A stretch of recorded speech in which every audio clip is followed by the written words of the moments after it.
Hello दोस्तों, आपका मेरे यूट्यूब चैनल में आपका फिर से स्वागत है। ये देखिए दोस्तों कोबरा सांप, ये देखिए दोस्तों कितना गुस्से में है इस टाइम।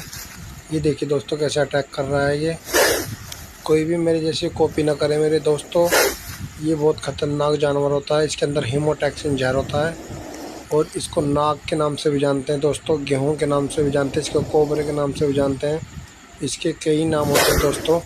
ये देखिए कैसे गुस्से में फन मार रहा है दोस्तों। ये जितना भी छेड़ते हैं उतना गुस्से में होता जाता है। आप देख ही सकते हैं इसका गुस्सा कितना बढ़ता जा रहा है दोस्तों। आइए इसको जाने देते हैं, इसको करते हैं जंगल में रिलीज। मिलते रहेंगे नई वीडियो के साथ। जय हिंद, जय भारत। आपका अपना सुंदरम जय हिंद।